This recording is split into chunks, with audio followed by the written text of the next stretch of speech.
with me, your man, Louie T. Welcome to Sunday Night Football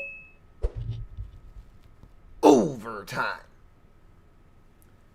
Cowboys, Eagles, NFC East family business. It was ugly. But what did you expect? Really? Had some technical difficulties. I don't know what the hell YouTube has going on right now. But they didn't want your man to do a stream tonight. And I had to do some back channel, backdoor bullshit to try to get up here. I can't even see your comments right now. I don't know what's going on. I'm going to try to figure this out and see if I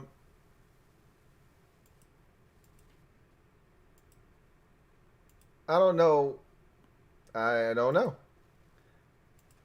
The fun part about doing these live shows is to be able to see your comments. But for some reason, I couldn't set up a live stream tonight.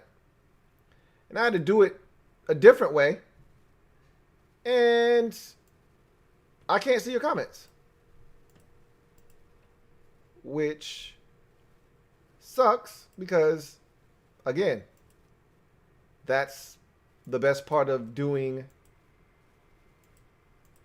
these streams is seeing your comments. Anyway, shame on YouTube for whatever they got going on right now, because I'm lost. But anyway, Cowboys travel to Philadelphia, lose 23-9. Not a fun game to watch. Honestly speaking, neither one of these teams look very good at all. You know, and it's amazing the Eagles are leading this division at 3-4-1. And they're the first team in this division all season long to win 2 games in a row. Didn't even think about that. Wasn't aware of that. But that's a damn shame. We're 8 weeks into the season, and it's the first time a team has won 2 straight games in the division.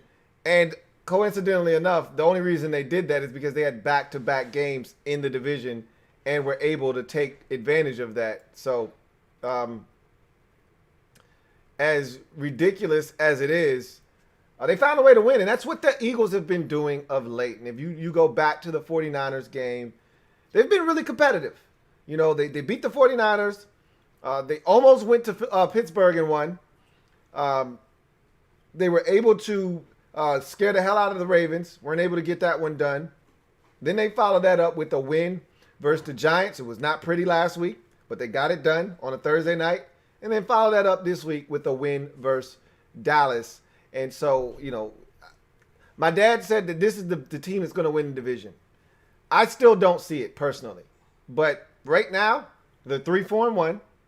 They play competent defense. Carson Wentz, when he's on, is still one of the better quarterbacks in the league. Now, I tell you, this guy's turning into a straight bona fide turnover machine. 2 more interceptions tonight. 2 fumbles from Wentz tonight. He's not taking care of the football. And we can keep making excuses for him as to, oh, he doesn't have enough around him and he's doing too much and he's just got to allow the guys around. We can keep making excuses for him, but at the end of the day, there's only so many times you can say the same things over and over again. Have the guy make the same mistakes over and over again and not feel like this guy's going to turn it over in a crucial situation. So when I look at this football team, and maybe I'll be able to access the comments via my mobile device. Let's check that out. Let's see if that's something that I'm able to do. Because right now, I'm not able to access your comments. And I know you guys are commenting. And you watched this trash just like I watched it tonight. And so I'm pretty sure, there they are. There go the comments. I have to read them off my mobile device. So at least I got a way to see what you guys are saying tonight. He turned it over 4 times tonight. I told you that I'm a massive fan, although I hate the fact that he's an Eagle, but I'm a massive fan of Travis Fulgham. ODU Monarchs, stand up. We in the building. He continues to be their best receiver, to be honest with you. It's good to see Jalen Reagor back, their rookie wide receiver, first-round pick out of TCU. He had a touchdown, the first touchdown of the game. The running game without Miles Sanders looks pedestrian at best. But they are starting to get a little bit healthier along the offensive line. At some point, they're going to get a lot of these guys back. They're going to get Lane Johnson back at right tackle. They're going to get Alshon Jeffrey. Never, ever trust a man with 2 first names back. And they'll start to look like a semblance of themselves, maybe. And maybe they are the best team in this division. Maybe they will put it together eventually. Maybe they will be the team that ultimately finds a way to get it done and seizes control of this division. I wanted them to win tonight. I was rooting for them to win tonight because of all the teams in the division, they've got the most brutal schedule. So in my mind, if they won tonight, knocked the Cowboys down to 2-6, they would be doing us a huge solid because I just don't think they're going to be able to navigate their – again, now, if they get healthy, they get hot, who knows? But I don't think they're going to be able to navigate that schedule without losing a bunch of games. You know, you got the Green Bay Packers, you got the New Orleans Saints. You know, you got a lot of good football teams left on that schedule. You know, I think they haven't seen Cleveland yet. I don't really think Cleveland's that good of a football team, though. But they haven't – I don't think they've played Cleveland yet. They've got the Saints. They've got the Packers. I don't think they have played the Steelers, but they played the Ravens. They played the whole AFC North already. They've taken care of that entire portion of their schedule because they tied with the Bengals. They played Pittsburgh and Baltimore. They just haven't played Cleveland. So that's the one team in the AFC North they haven't played. So it's a lot of losable games. I said all that to say this. There's a lot of losable games left on their schedule. I don't think they've seen Seattle yet. So they've got some toughies left. And I don't think they've seen Arizona either. Most of the teams in the division have seen Arizona. I don't think Philadelphia has. So they've got some tough games left. And so I feel confident that they're going to fall. And if you want to win a division, you're going to have to beat the Eagles. I think Washington has them in Week 17. This could come down to Week 17, believe it or not. And, you know, Dallas, for all intents and purposes, they don't look like a very good team right now. Now, obviously, Ben DiNucci was in there tonight, and he was awful. Now, look, there's not a lot right now that they can do offensively. I was just happy that their defense managed to not give up, 35 points tonight. They only gave up 23, which is usually the average for the Cowboys at halftime. They've already given up 23 points, right around it. They didn't give that up until the end of the game, and the Eagles were fighting tooth and nail for this football game. I thought that fumble that they recovered to make it 23, I didn't think that was a fumble at all. I mean, I didn't think that was a recovery and a scoop and score. I thought he was down by contact. I mean, when you watch the replay, again, obviously you slow things down. It looks vastly different, but that's the point of replay is to get it right. It looked like he had full possession of the football. He's being contacted on the ground. How do you allow that to turn into a scoop and score? That's nor here nor there. The Eagles are going to win this game regardless. Dallas wasn't going to score another point in this football game. And so it was what it was. The only thing Dallas might have been able to do was string together a couple of field goals, maybe make it interesting. But Zeke Elliott continues to be a no-show for this team, whether it's through his own fault or the offensive line or the fault of the offensive play callers, Mike McCarthy mainly. The wide receiver core isn't allowed to shine anymore because they don't have a real quarterback getting them the football anymore. That will change more likely than not next week when they get Andy Dalton back. But however, they still have to be able to protect up front. They weren't very good tonight. DiNucci was holding on to it a little bit longer than he needed to. He missed some opportunities for some throws down the field. There were a couple of opportunities to hit some plays, and he just missed guys. He was not accurate tonight with the football. He had a careless fumble. They turned it over as well, did Dallas. Too many mistakes, really, by the Cowboys when you're a team that has struggled defensively this season. You're struggling now offensively with all the changes and injuries. You can't afford to have turnovers on the road. They did that. When you're struggling like they are and you need a pick-me-up with a third-string quarterback, you need your best players like Zeke Elliott and guys to be superhuman. And they weren't. They were average football players tonight. There were opportunities, I thought, for some runs, and Zeke allowed one guy to get him on the ground. And at some point, you got to show up and make some plays. It's tough to ask guys to be superhuman when there are a bunch of average to below average guys around them. I understand that. But at the same time, somebody's got to make plays. And for the Cowboys, it seemed like the only guy that was really looking to make any plays was Trayvon Diggs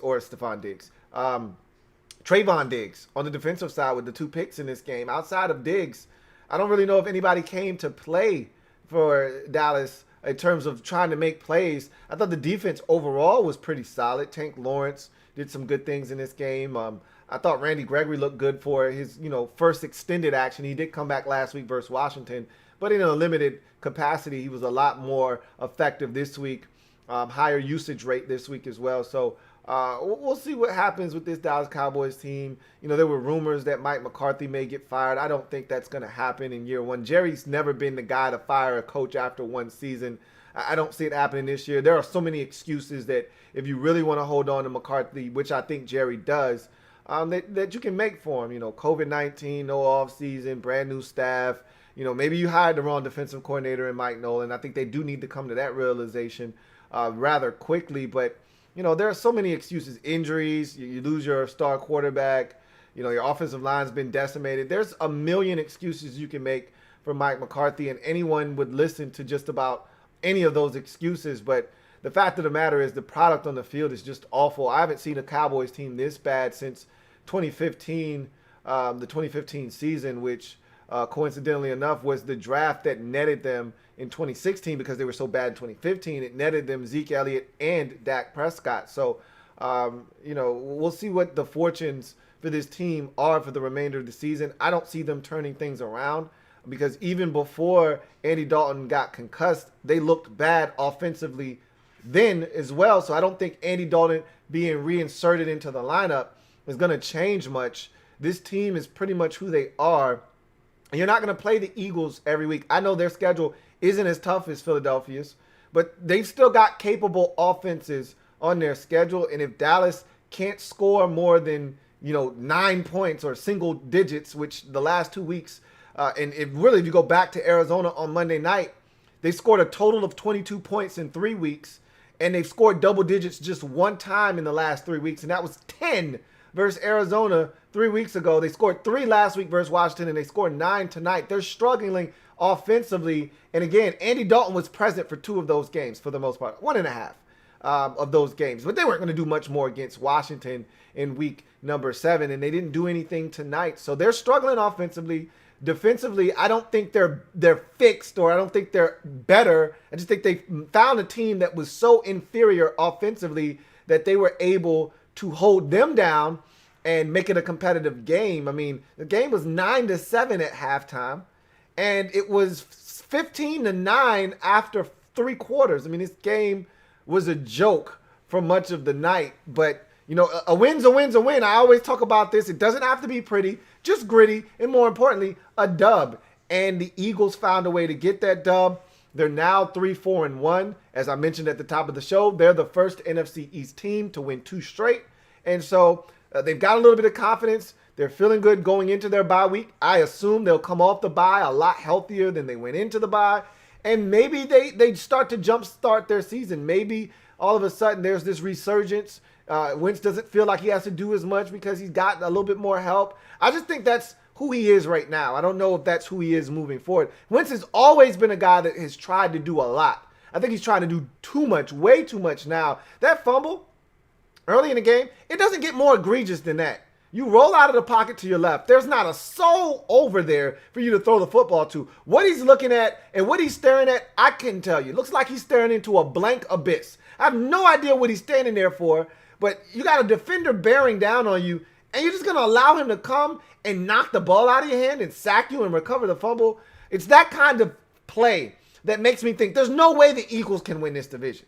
With Wentz doing stupid stuff like that, there's no way that they're the best team in this division. But 3-4-1 right now says otherwise. 2 straight wins say otherwise. And I think the cavalry is about to arrive. They'll get Miles Sanders back. They'll get Lane Johnson back. They'll get Alshon Jeffrey back. For how long? I don't know. He could be in and out like Deshaun Jackson. In for about 20 plays, gone for the rest of the season. We don't know. Alshon seems to never be healthy. That's why I never, ever trust a man with 2 first names. But at some point, he'll be back too. And as they get Zach Ertz back and they get all these weapons back, and I think after the bye, you'll see a lot of these guys come back. Maybe this is a more complete team offensively. Maybe because they've been playing solid ball defensively. They haven't been great. They haven't been earth-shattering, but they've been good enough defensively for the most part. The offense has been severely lagging behind. But when you get some of these targets and these weapons back, maybe you'll start to see some things change with this Philadelphia Eagles football team. And so that's the hope if you're an Eagles fan. But, at the end of the day, I don't think you're going to get, they showed the what if everyone in the NFC East lost the rest of their games outside the division and won 3 games and lost 3 games in the division. Then the Eagles would win the division at 4-10 or 4-11-1. That's not going to happen. Okay. The Eagles are good enough to sneak a team or two outside of the division. I think Washington is good enough to sneak a team or two outside of the division. And so I just don't see. I think it's really a 2-team race at this point. I'm going to dismiss the Giants. Although they've won a game in the division versus Washington. Washington has a chance to make amends there and get them in week number 9 when they come off the bye. If they can't beat the Giants and they get swept by the Giants, they don't deserve to win the division. It's really simple. Have to beat the Giants. You have to take care of business. I've talked about this. I said this early on before we knew this division was going to be one of the worst divisions we've ever seen. I said, you're going to have to win in the division because you're not going to win a ton of games outside of it. The schedule was hard enough before the season started. I said that the NFC West was going to be one of the best divisions, and I said the AFC North is going to be a really good division. Little did we know the AFC North was going to be the best division in the AFC, and the NFC West was going to be the best division in the NFC. I thought the NFC West had a chance to be the best division in football, so that's no surprise to me. And I thought the AFC North was going to be really good. I just didn't know it was going to be as good as it's been, where you've got 3 teams with 5 wins or more in that division. So when I look at the 2 different divisions that the NFC East has to play, you're playing 8 of the best teams, 7 of the best teams in football, and you're the worst division in football. So you're going to get mopped up by the outside competition. The only thing that you can hope is that you clean up inside the division and you sneak a team or 2 and you look up and you've won 7 games. And I told you, I think the team that wins this division, more likely than not, you're either going to go 4-2 or 5-1 in the division. Anything less than that is uncivilized, and I don't think it's going to be good enough to win this division when it's all said and done. So that's how I view this. The Eagles are halfway home. They've beaten Dallas. They've beaten the Giants. They're 2-1 in the division. They've got games against every single opponent in this division once more. They'll play the Eagles again. They don't have many layups left, but all of their divisional games are still left with each opponent once. They've got Washington week 17. They've got Dallas again, and they've got the Giants again. So they've got an opportunity to clean up, avenge a loss against Washington in week 1 and week 17. And that ultimately is, I really believe, that would be for the division. I really sincerely believe that with the schedule that Philadelphia has right now and all the tough teams that are on it, I really believe this division more likely than not will come down to week 17. And that tie really looms large. Ties suck. They really do. But it's better than a loss. And so there's no way that Washington and Philadelphia, barring Washington having some tie at some point this season, there's no way that they can finish tied for first place and it comes down to the division. Either the Eagles are going to win this thing outright at 6, 10 or 6, 9-1, or 7, 8-1, or they're going to lose this division to Washington at 7-9. Or 8-8 or 6-10, whatever happens. But there's no tying in this division. Somebody's gonna win this thing outright because of the Eagles' tie. So that's a good thing too. That tie is gonna make sure somebody wins this division outright. And ultimately, if the Eagles win this division, that tie may save us from the biggest embarrassment of all time division-wise, because no team has won a division with double-digit losses in NFL history. Not a single one. The closest were the 7-9 Seattle Seahawks that won the Beastquake game back in 2010. You had the 7-8-1 Panthers win most recently with a losing record back in 2014, I think it was, maybe 2013 or 2016. I don't remember what the hell season it was. I think it was 2014. 2013, something like that. Anyway, I think the Panthers went to the playoffs every other year, so I believe it was 2013. Bottom line is, the Eagles at 6-9-1, I think that's the worst possible record the Eagles can finish with, is 6-9-1. If Washington wants to win the division, they're probably going to have to get to 7-9. And 7-9 is not easy to get to when you're a 2-5 ball club, but if you take care of business in the division, you're going to be halfway home. And then you're going to have to find a way to win 2 outside of the division. So we'll see what happens. Philadelphia, look, it hasn't been pretty all season for the Eagles. Never has it been pretty, but it's a win. And again, I told you 3 weeks from now, we're not going to talk about the Eagles taking out Ben DiNucci and the hopeless and hapless Dallas Cowboys. You're going to say, hey, they beat the Cowboys. That's a win. You just put a tally in the left-hand column, and you keep it pushing. So the Eagles are now 3-4-1. They sit atop the division, and no matter what happens over the next couple of weeks, when they come off their bye, they'll still be in sole possession of first place, no matter what happens, unless the Giants decide to get freaky. I know they can't even take over sole ownership, because even if the Giants won 2 games in a row, they'd still only be a 3-win team. So nothing can change. The Eagles, when they come off their bye, will be in first place. And then shit will get real for them. Their schedule will heat up for them. Let's take a look at their schedule quickly, and then we'll get to some of your comments. Let's take a look at this Eagles schedule quickly, because it's going to get real in the field for the Eagles here in a bit. They have the Giants, so they still can win another damn game. How many goddamn division games they have in a row? This is some bullshit, man. They're getting to stack up these dubs like bricks, man, with all these stinking ass division games.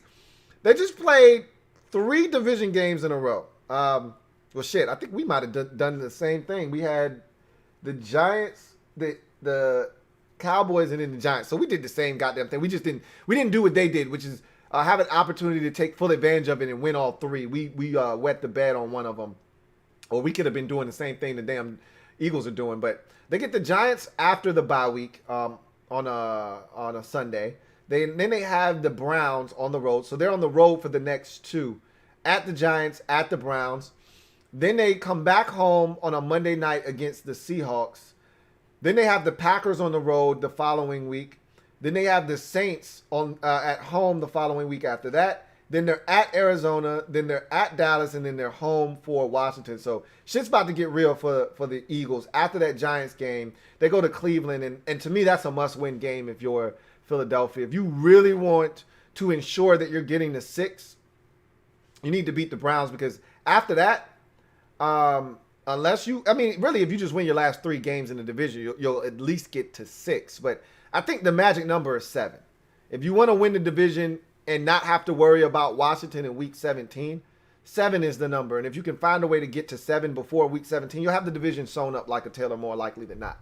If you come into week 17 at 6-8-1, you're probably going to be playing Washington for the division in week 17, because at that point, I think Washington will have a chance to get to 7 wins. I know I'm being a little bit optimistic. I know most people don't think there's a chance in hell Washington can get to 7. We'll see. If Washington stinks it up against the Giants, the Eagles are going to win this division, and it won't be close. If Washington comes off the bye and they show us what they showed us against Dallas, and they execute, and they get some of their guys back, similar to the Eagles coming off the bye, I think Washington's going to come off this bye healthier and a stronger team, and I think they're starting to put some things together. And if they're able to do that, you could see a matchup where Washington and Philadelphia are battling it out in week 17 for the division, which I never thought was going to be the case before the season started.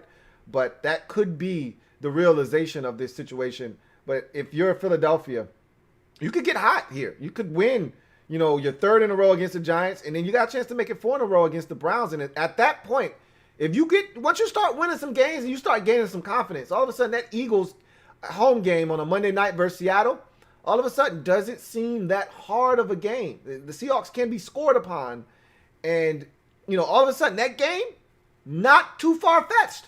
You start gaining some confidence. Now you lose against the Giants, or you wet the bet against the Browns. All of a sudden now you go in that game kind of limping around. Maybe you look like food for the Seahawks. But again, Hawks, Packers, Saints, Cardinals, all in a row. You could easily go through that stretch and not win a single game if you're not careful. So, big win for them tonight. Got to get the wins when they're there to be had, and they took care of business tonight. It wasn't pretty, but it was gritty, and more importantly, it was a dub as they get it done, 23-9. Let's get to your comments and what you guys have to say on the video. And so, Jack M. Thank you for the super chat. Greatly appreciate you, Jack M, who writes, "Hey Louie, thoughts on the Dunlap trade? I thought it was a big move for the Seahawks. Look, anything was an upgrade over what they already had. They're struggling right now to get to the quarterback. They did a good job today, but Jimmy Garoppolo was a hobbled, very vulnerable quarterback back there today, and they took advantage. But then you saw when a guy came in, and you could argue that the Seahawks took their foot off the gas pedal late. That game got to as high as 30-7, and then in comes Nick Mullins, and all of a sudden, it's a 10-point game. 30-20. A couple of mistakes, a couple of opportunities, and boom, they're right back in the game. And then you put it away with a touchdown late to make it 37-20, which ultimately ended up being the final in that game. But you got to get pressure on the quarterback. That's no secret that you've been one of the worst teams at doing that this season. Part of the reason why you're in so many shootouts is because you can't get to the opposing team's quarterback to disrupt their rhythm, and they're able to push the football down the field against a very inconsistent at best Seattle Seahawks secondary. You're going to get your prized possession at the safety position back here shortly. He was a game time decision today, missed the game. So that tells me more likely than not he'll be back next week. But you got to be able to get some pressure on the quarterback. And Dunlap, he hasn't had a good season this year, but maybe he was mentally checked out on a bad team. Maybe he wanted out. He only had a sack through the first 7 weeks of the season before the trade happened. So we'll see what happens, when he finally plays in a Seahawks jersey. If I were Seattle, the guy that I probably would have tried to go after was Everson Griffin. I think he might have a little bit more left in the tank, but we'll see. Dunlap has been ultra productive. He had a really good season last year. And let's see if there's an uptick in production from him. I'll tell you this much. Olivier Vernon is still available. He had 2 sacks today in the loss to the Raiders. He's still out there. If he's healthy, look, I know he's getting paid a boatload of money. And when you talk about trades, that's the thing you have to really consider is how much is on the books for this guy and how much am I going to have to pay. That was another guy that I would have taken a hard, long look at if I were a team in a 4-3 base defense looking to try to get after the quarterback. We'll see. I'm not a big Carlos Dunlap fan. But obviously they saw something there. They pounced on him, and we'll see if he makes a huge difference or not. Niners fan says, "Damn, Lou, today showed me we aren't for real this year. Kyle and Jimmy were awful, and the Seahawks dominated us. Our season is done." I'd agree with that. I didn't think you were going to win that football game. I just didn't expect it to get as ugly as it did early. Midpoint of the third quarter, they had started to pull away. The mistakes started to pile up, and Jimmy was limping around on the sidelines again. And at that point, I said, they're done, not only in this game, but they're done for the season. Now you're going to have to turn it back over to either Mullins or Beathard, and that's just not a winning brand of football for the 49ers. I told you, you were going to have too many injuries. I told you were playing such good football, and then Debo, to me, he's the X factor of your football team. Once he went down, I said, it's done. You're done. And you saw it today. You don't have another guy. Brandon Ayuk is a young guy. You don't have another guy that can fill the void left by Debo Samuel because he does too much in your offense. And I knew you weren't going to be able to really bounce back from him being out another 2 weeks. Gregory Lightbody says, "Looks like it's between Washington or the Giants for the division. Eagles only scored 15 against the Cowboys." The Giants aren't winning a damn thing, okay? You can just go ahead and count the Giants out of this thing. It's between Washington and Philadelphia. Jordan Like the Goat says, "Do you think the Cowboys are out of the division race?" I do. I don't think that the Cowboys have enough this year. There's too many injuries. They don't have any continuity with their coaching staff. Too many mental mistakes. Too many turnovers. They don't generate enough turnovers. They don't score enough points. It's crazy to say that because they were one of the highest scoring point scoring teams in the league earlier, but that was with Dak Prescott. Without him, even with the offensive line woes, they were still scoring points. They just don't have it this year. Zeke is a mess right now, fumbling wise, and I think his confidence is a little shot. He's not the same guy right now, but it's all good. They'll bounce back next year more likely than not. This just isn't their year. Reese says, "Zeke stinks, Lou. He's just not the guy he used to be." That to me is a false statement. He's having a rough year, and everyone around him is having a rough year, and it's kind of spilling off and just kind of bleeding into his game as well. But Zeke Elliott is far from trash, and he's far from not the guy he used to be. He's just having a down year. It happens. Ali Side says, nice cut, Lou, but this game was hella whack. These damn refs can't call a damn thing tonight. I appreciate that, and you're right. This game was super trash, and I'm an NFC East family member, and this one was hard to watch. This was Medusa all day long. All right, and it just continues to give me confidence. As a member of this division, I look at games like this. I looked at the Giants and Eagles game from a week ago on a Thursday night, and I say, come on, man, don't tell me we can't win this division. When I watch this trash unfold in front of me, don't tell me I can't beat the Eagles again. Don't tell me I can't beat the Cowboys on Thanksgiving. Don't tell me that we shouldn't beat the Giants in Week 9. Don't tell me that we can't beat Detroit or we can't beat Cincinnati or we can't beat San Francisco or we can't beat Carolina. Don't tell me that we can't find a way. Now, again, we're not good yet either. We are far from a good football team. I am aware. But when I watch our team, I know we can perform just as good, if not better, than what I'm watching with these other teams around the division. And that's what gives me hope. I thought these officials were terrible tonight as well. But I told you, that's the ladies, man, that's one of the crews that struggles on a yearly basis. His crew is usually one of the ones that have a problem with, getting things right on the field. There's usually mass confusion. They do a really poor job. And Hockey Lee's crew is the one that's going to call 8 million flags, and they're going to be ticky-tack, and everything's going to be called. And so I wasn't shocked by the way the game unfolded from a officiating standpoint. 20th Mike says, woo, that was so different from the Ravens versus the Steelers game today. And then they had the Bears versus Saints on. Then you watch this game and you're like, whoo, you ain't never lie. Let me tell you what I watched today. I watched Dolphins Rams. I watched Steelers Ravens. I watched Bears Saints. And I watched Seahawks 49ers. This looked nothing like any of those games. And then I watched the ending of the Broncos and the Chargers. This looks nothing like all the football I've watched today. Nothing like it. Like, this division is so far off of where everyone else is in the league. It's like this is like the AAF. Or this is what was the other football league that came out this past year with the Vince McMahon's league, the XFL. This looks like they look like the XFL and everybody else are NFL teams. It's ridiculous. All the rest of the teams are the SEC or their Power 5 conferences. The Pac-12, the Big 10, the Big 12, and our division looks like the MAC. It's matching. It's terrible, man. It just looks like a totally different world out here right now. But that's our division, That's where we are right now. RM High Vibes Tribe. What's going on, girl? She says, what's up, Lou? I'm not marking no excuses for Carson and these turnovers. Some are downright skull scratchers. I'm with you, man. That first one, that fumble, I'm like, really, bro? And I'm one of these Carson Wentz, I'm a borderline Carson Wentz apologist because I've seen the best of Carson Wentz. I know what he's capable of. But that's ridiculous.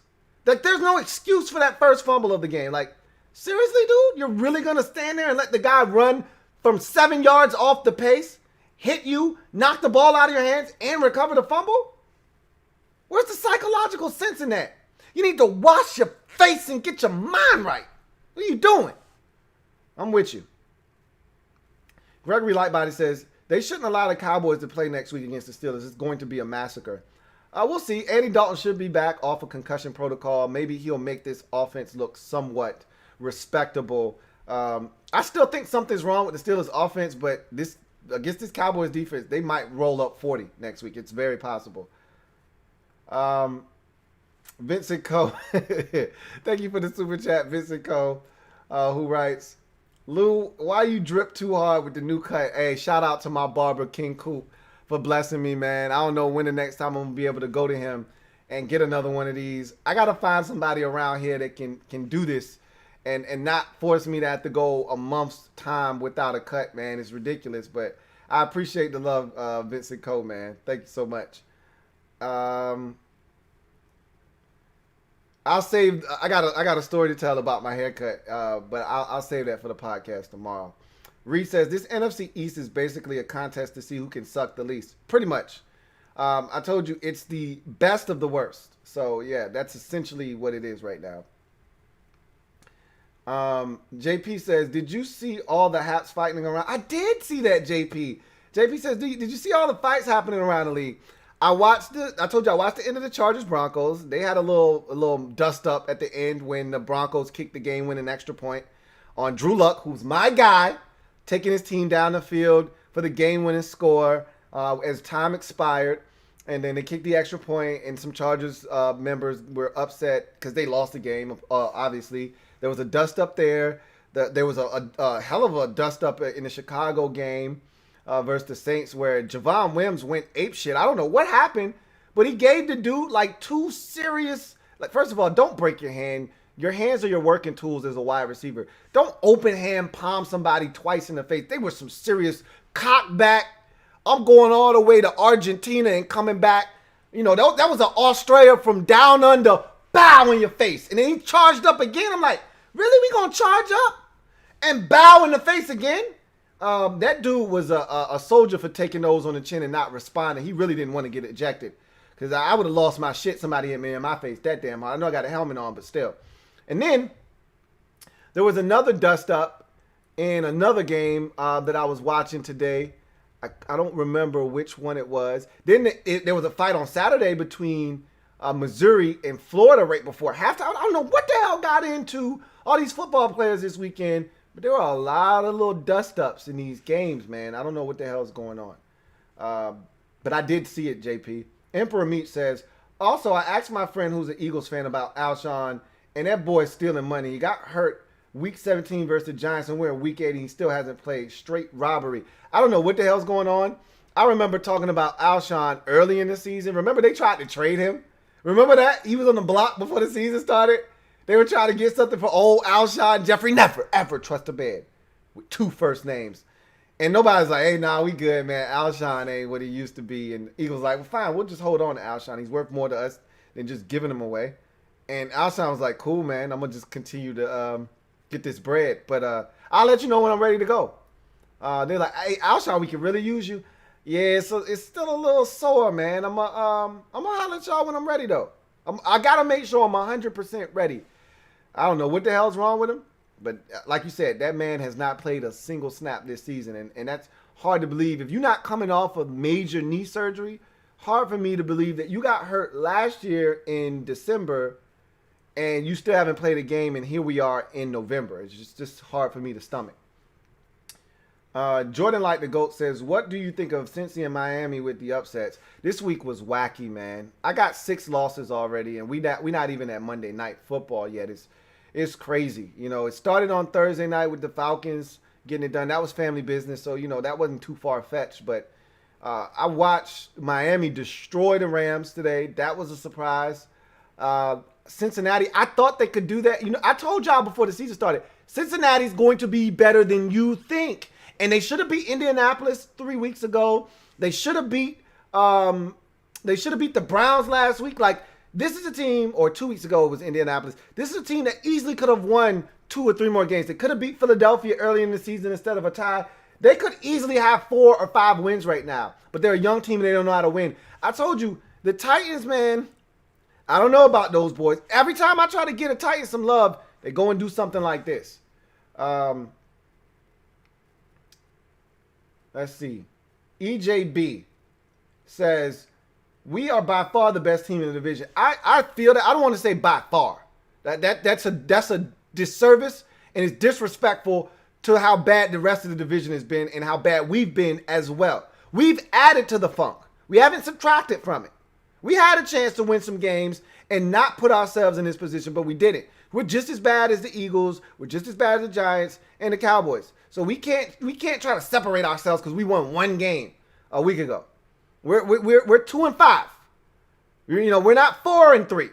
We're 2-5. We stink just like everybody else. And until we string together some wins and we beat somebody outside the division, till you beat a team outside the division, don't talk to me about being way better than anybody else. So until that takes place, the Eagles at least have a win outside the division. We don't. Nobody else in the division does, for that matter, except for Dallas beating Atlanta. So until you get a win outside the division, you're not allowed to talk about you're better than this team or you're better than that team. I feel like we can compete for this division after watching what I've watched over the first 8 weeks of the season. I feel like we should be able to compete in this division. But I'm not going to go out on a limb and say that we're the best team by far. I don't think that's fair to the rest of the funk that exists in the NFC East right now. Reese says, Miami playing some ball, Lou. I'm happy for Tua. He fought like hell to get here. He did. But he was a passenger today, man. Tua, all they said was, hey, just don't throw any picks. Don't fumble the football, which he got scooped on his dome on the first snap of the game. You know, my sister was like, hey, put Tua on the side with the audio. I want to hear what's going on. I don't even know who he is. I want to see him. And before we could even switch the game over, Tua was getting dumped by Michael Brockers, stripped by Aaron Donald, and the Rams had the football. She was like, oh, okay, never mind. Don't worry about it. So outside of that, though, he just managed the game. The special teams and the defense took care of the rest. He didn't have to do much in this game.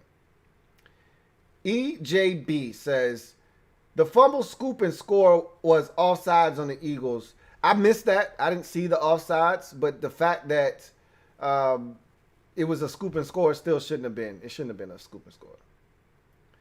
Emperor Meat says, leave the pizza boy DiNucci alone. I actually like Ben DiNucci, man, but he's trash. You know, I thought he would be better, you know, after a full week of practice. He didn't look good again tonight. Reese says, it was cool to just sit back and enjoy football today, Lou. My game wasn't on, so I got a close look at other games. I got to get a close look at other games. That's always the benefit of either your team being on a bye week or your team playing on a Monday or a Thursday. It allows you to just enjoy, you know. It's always easier to enjoy that after a win on a Thursday. Or in your case, you know you got a dub coming your way on Monday versus the Giants. And so it's always good to watch these games knowing I'm going to get me a dub on Monday. This is great. Let's see. We got another one here from Ree who says, Lou, obviously the Cowboys have talent. Why do you think it is that they can't put it all together and contend in the NFC? Coaching. It's always been a coaching problem in Dallas, going back to Redhead Jesus. And now with Mike McCarthy, I think they've actually downgraded. Like, a lot of people used to talk shit about Jason Garrett and all of the things that he did or didn't do for the Cowboys. But this is the thing he didn't do. You know, Jason Garrett had the 1 year in 2015 where they were sorry. And they weren't a good team that year. They didn't have a great roster. They had injuries. Again, that was Romo getting injured. He might have even retired that year. I think that was because I think Romo's last year fully healthy was 14 with the I want to say that was the year that they had Romo and DeMarco Murray went over like 1,800 yards rushing, and they were outstanding that year. I think that was the 2014 season, and then Romo got folded up like an accordion. I think relatively early, might have even been the preseason. He might have broke his back against the Seahawks. And they had to roll out. I think they were supposed to start Kellen Moore that season, and I think he broke his ankle or something. It was crazy. Whatever, all of that stuff starts to run together. They were horrible in 2015. Dak shows up along with Ezekiel Elliott, and they start winning games every single year for the most part. And he didn't have too many seasons that looked like this. I can say that much. Mike McCarthy to me is a joke. Mike Nolan is a horrible defensive coordinator. You put the two together, and this is the end product that you get. And it's always been coaching with Dallas. When they don't win, it's never a talent thing. It's always coaching. Reese says, do you think we can drop a 40 burger on the Giants tomorrow? I don't think you will unless the Giants help you with turnovers. If you get after Daniel Jones and you hit him and he fumbles and you scoop one up and you go to the crib, or you get a pick six and you jump in front and you snatch it and go the other way, yeah, you could get 40 on these boys. But if you don't create turnovers that create short fields, their defense is better than you think, and they're going to make you earn it defensively, and thus I think they're going to hold you under 40 points. You want a 40 burger, you're going to have to generate some turnovers, which you can against Daniel Jones. We all know this to be a fact. So if you want a 40 burger, you're going to have to get after Daniel Jones and force him into a mistake or two. If not, I think they hold you under 40.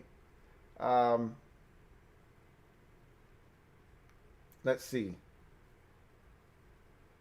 Gregory Lightbody says DJ has 4 wins in his career and 3 of them are against Washington. How will they beat the Giants? They're gonna have to find a way to get this man. He's like you said, he's undefeated against Washington. He's 3-0 in his career. He's got 4 career victories and 3 have come against Washington. At some point, the madness has to stop. I think Sunday is as good as any time to get off the schneid, give him his first loss against Washington, and really kickstart this season in the right direction with 2 straight wins in the division. And that'll give you all the confidence you need to go on the road and try to sneak Detroit in week number 10. But, can't look past week 9 and the New York Giants. And again, if we can't beat the Giants, then we don't deserve to win the division. It's really simple. Reese says the only 2 games I'm worried about for my Bucks going forward is versus the Saints and versus the Chiefs. All of our other games I see as decisive victories. Those are the 2 toughies left on the schedule. You just completely shitting on the rest of the division as if Atlanta isn't good enough. I don't know if you've seen Atlanta once this year.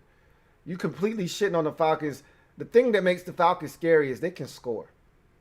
And they are fully capable of getting into a shootout with you and outlasting you in a shootout.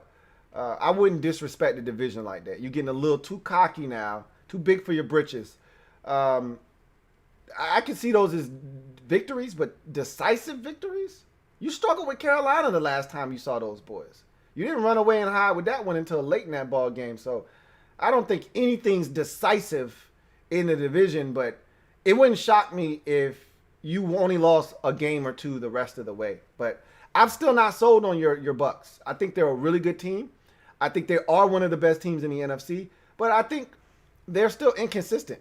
I think you can still score on them. I think, I watched that Raiders game. The Raiders, as I mentioned, the Raiders were in that game. It was 24-20 with 7 minutes left. And then you went on a ridiculous flurry. And you're capable of that.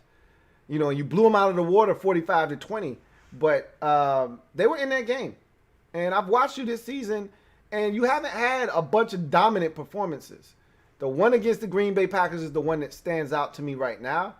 But, I've watched you struggle in some games. I watched you win some games that you easily could have lost. So, I still see this team as a work in progress. We'll see how, A.B. integrates himself to this offense and how things go moving forward. But to say a decisive victory, I think you're getting a little bit ahead of yourself. Let's see. Octavius Brownlee says, love your channel, bro. P.S. Lay off my Falcons. It's a rough year. We all go through it at some point. Hey, look, I'm just pissed off at your Falcons because I can't get a win off of them. I pick them, they lose. I go against them, they win. I can't get a dub off your boys this year. That's frustrating because, I have a soft spot for the Falcons because my sister's a Falcons fan. And I like to see my sister happy. So I got a little soft spot for y'all, but, this year, not a good year for y'all. You're right. And because it's not a good year for y'all, it hasn't been a good year for me picking y'all. That's a problem. Gregory Lightbody says, I expect Monday to be an active day when it comes to trades. I wouldn't be surprised if the Cowboys trade some known players. I think you're right. I think you're going to see some activity. I think Tuesday's the day, not Monday. I think Tuesday's the day where you're going to see a lot of activity in the league, I believe. Coming up, trade deadline is Wednesday, if I'm not mistaken, at 4 p.m. I think they either did they push it back to Thursday? It's sometime either Wednesday or Thursday. Most deadlines in the league are Wednesdays. So I think you're going to see some moves. I wouldn't be shocked if Dwayne Haskins gets moved. I don't think Ryan Kerrigan is getting traded, but we'll talk about that on Watch the Football Nightly on Monday night. I got another super chat here. This one is from Brendan McCloskey. Thank you for the super chat, Brendan McCloskey. Greatly appreciate you. Brendan McCloskey says, I'm telling you, Lou, if the Washington football team is going to mess around, he says, I'm telling you, Lou, the Washington football team is going to win this, mess around and win this division. Stay cool, Lou. I hope you're right, Brendan. I really do. And I told you, looking at everything that I've seen and the way this division is unfolded, why not? Why not? Why can't we? I'm not saying we will, but why not? I hope you're right. I want some playoff football. I can say this. At least the fellas granted me my first wish, which was, hey, get me to November playing meaningful football. Well, check. Can we get to December still playing meaningful football with the way this division looks? Why not? But you got to take care of your business on your end. Got to win the ones that are there to be had, like the Giants at home. You know, you got to. I feel like you have to win at least one of the next. If you get the Giants, you got to find a way to win one of the next two, which is at Cincinnati and home, or I think it's at Detroit and then home for Cincinnati. You got to find a way to win one of those two. You can't afford to drop both of those. But get me to December playing meaningful football. And then the last thing is, hey, let's go win the division if we get to that point. Got another super chat. This one is from Got Any Grapes. Thank you for the super chat, Got Any Grapes, who writes, man, our division is so funky, I had to crack a window. You ain't never lied, man. It stinks so bad. Oh, my God. It stinks so bad, man. Yikes, yikes, yikes. RG3 hashtag says, imagine a name with no name win the NFC East. Aha, very funny. Imagine your comment making sense. How about that? Anyway, Dory Gutter writes, Carson still makes the same dumb mistakes he did as a rookie. You know, it's again, I kind of feel like he's regressed a bit this season. And just slightly. Like, he's still good. He still makes some incredible plays. He's still able to push the football down the field. And when he's locked in, he still makes big-time throws. But he's still making those mistakes that make you scratch your head. And at one point, he had removed a lot of those mistakes. You know, in the Super Bowl season, remember, it wasn't all people talk about is Nicholas Foles. And rightfully so. Without Foles, there's no Super Bowl. But Wentz had those boys like 11-1 when he got injured. And he was playing at an MVP caliber level. He was going to win the MVP, I'm convinced, if he hadn't gotten injured that year. And he wasn't making these kinds of mistakes. I don't know what happened. I keep trying to, again, make excuses for him. Oh, he's not a lot of talent around him. All these injuries. He feels like he's got to do more. At some point, though, you look at the opponent and you say, hey, look, I can't make the mistakes that I've made, against, say, a Pittsburgh or a Baltimore, where I'm trying to do a lot against teams that I know are better than us, and I'm trying to carry us. Okay, I might be able to buy it against. When you playing the Giants and the Cowboys and they stink, and you're keeping them in the ball game with your foolishness, that's a problem for me. Big time problem. My man Marcus Purnell, what's going on, MP? It feels like it's been a long time, bruh. MP says, somewhere people in the MAC conference be like, yo, don't put that on us. You are absolutely right. They're like, hey, look, man, we ain't got nothing to do with this. Do not bring us into this conversation. Don't disrespect us like that, man. All right? Don't disrespect us like that. You're probably right. They probably like, hey, put some respect on our name. Don't do us like that. I got another super chat. This one is from Brandon Hayes. Thank you for the super chat. Brandon Hayes, who writes, I'm prophesizing.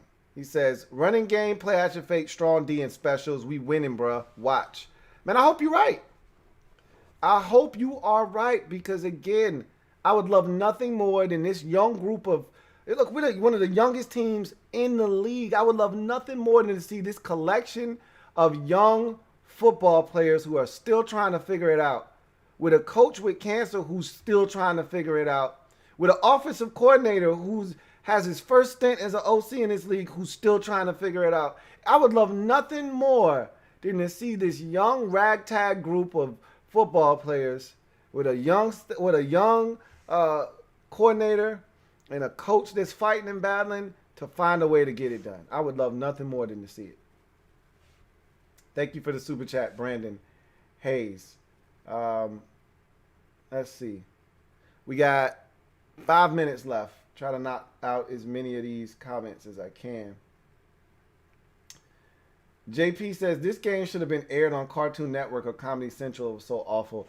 It was funny. I tweeted that out. Somebody had a post that, because of all of the COVID situations, games are being rescheduled and moved. For instance, last week, the Buccaneers and Raiders were supposed to be on Sunday night. They moved that game to 4:25, and flexed Seattle, which we got a dandy. Seattle and Arizona flexed into Sunday night. And so somebody says the Eagles Cowboys Sunday night game has been moved to Cartoon Network. And I tweeted that out, retweeted that out. That was hilarious to me. Let's see. Captain Spartan 04 says the Bears Saints fight was beef going back to college. Wims and CGJ. Hold on, your comment got moved. He says Wims, excuse me, and CGJ fought back at Florida Georgia game back in the day. Also, Steelers Ravens fought a little bit. Marcus Peters started it. I thought I saw another fight today, a little skirmish, a little dust up. It wasn't anything serious in that game, however. But yeah, Javon Wims, I was like, what the hell was that about? That was some serious shit right there. Anyway, Captain Spartan 4 says, yes, I'm being a little kid with the phrase started it.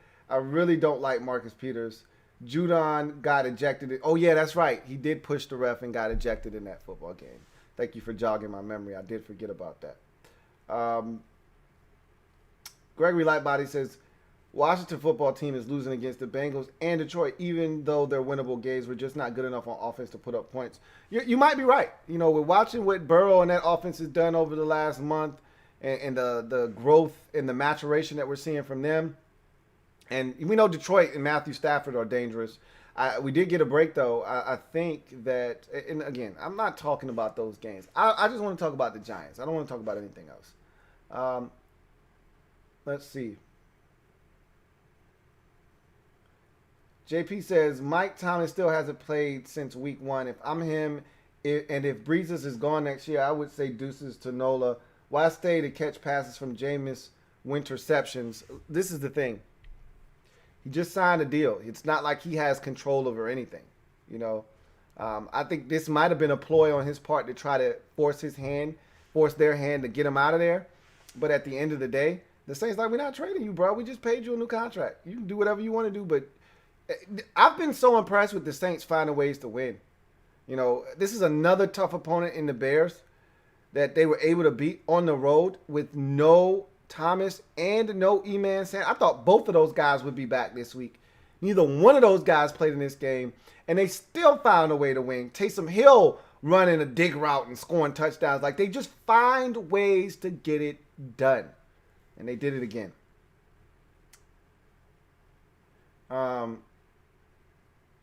Let's see. Reese says, we play Atlanta in 2 of our last 3 games. Those should be fun. It just depends on how many guys for Atlanta are healthy and how many of them have mentally checked out on a season that didn't go the way that they intended. If you get the best of the Falcons, those should be fun games. If not, you might smoke them both times. By the time you get to that point of the season, they might be mentally checked out.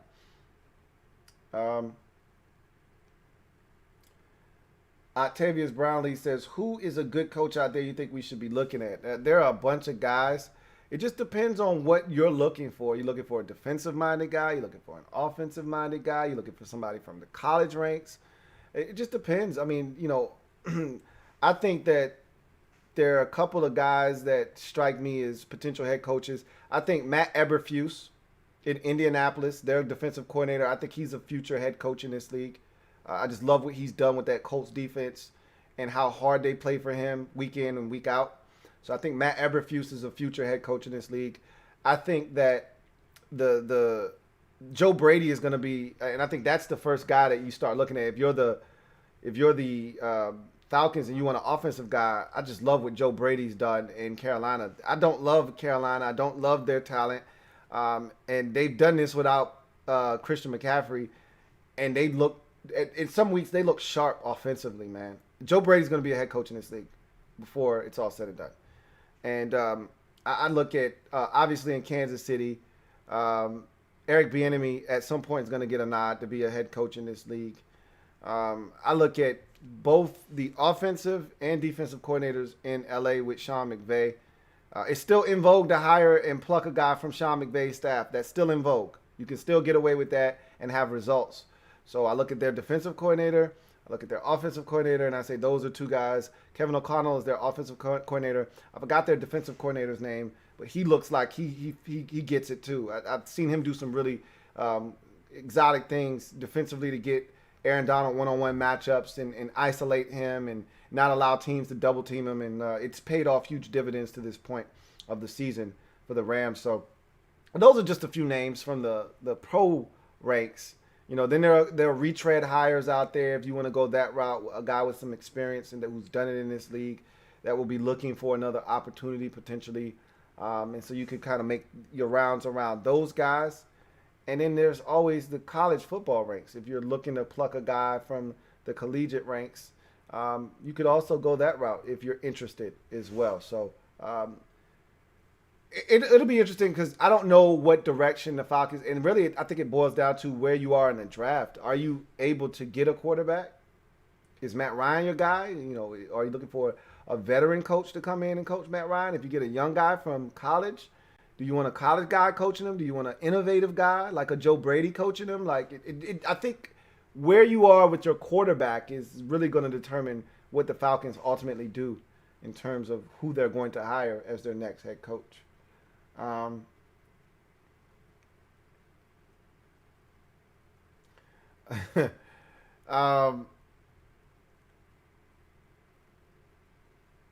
right, we're at our hour mark. We'll get out of here now. I appreciate y'all chopping it up with me tonight. It had some technical difficulties. I don't know what the hell YouTube's got going on right now. YouTube's they on some other stuff, man. They need to get their act together tonight, though. But hopefully they'll fix whatever issues they're having with their live streams, and I'll be able to get on tomorrow with the podcast. Looking forward to chopping it up, man. It was a rough week for the good guy, man. I'm staring at 1, 2, 3, 4, or 5. I know I lost 6 games. 1, 2, 3, 4. Yeah, there it is. Baltimore lost 2. So I'm staring at 6 losses right now, man. It's a rough week. All I can do is pray that everybody else struggled around me too, because I didn't see Green Bay losing. I didn't see Tennessee losing. I thought Baltimore was going to get it done today. I didn't see the Rams losing. I didn't see the Chargers losing. It was a rough week, man. It was a rough week. So I'm just hoping, all I can do is pray that some other people around me struggled as well, and the damage isn't as bad as it could potentially be. But that's my cue to glide to the side and get out of here and allow y'all to enjoy the rest of your night. I really appreciate y'all for chopping it up with me. I'm back like cook crack. I was able to take a trip down and visit the parents and the family, and we had a great weekend. We'll talk more about that tomorrow on the podcast. Hopefully you'll join me on the LouieTeeNetwork podcast tomorrow. Look forward to you guys doing that with me. But until then, you guys enjoy the rest of your night. Philadelphia Eagles victorious on Sunday Night Football over the Dallas Cowboys 23-9. It was not pretty, but more importantly, it was gritty and a dub. Eagles 3-4-1 on the season. They maintain control of first place in the NFC East. Meanwhile, the Dallas Cowboys are trending in the wrong direction, and I think their season is all but lost at this point. Their third straight game of not being able to crack 13 points or more. They've scored 22 total points in the last 3 weeks combined. They only get 9 on the scoreboard. It's Ben DiNucci. We'll see. I think next week is a big one for them against the Steelers. I don't expect them to win, but I expect them to be more competitive. If they get their brains bashed in next week, go ahead and fold up the tent this year if you're a Cowboys fan. My dad's already done that. He's already folded up the tent on the Cowboys season. He said, look, I don't know if we're going to win another game. We may win one more game. He said, I tell you what, the Jets will be picking first. We're picking second. So that's where he is with his right now. We'll see if that comes true or not. But this was another lackluster performance from America's team, Jers boys, as they fall 23-9 to the Philadelphia Eagles and now fall to 2-6 in 2020. So that's going to do it for me, your man Louie T. You guys enjoy the rest of your night. Take care, and I will see you tomorrow. Peace.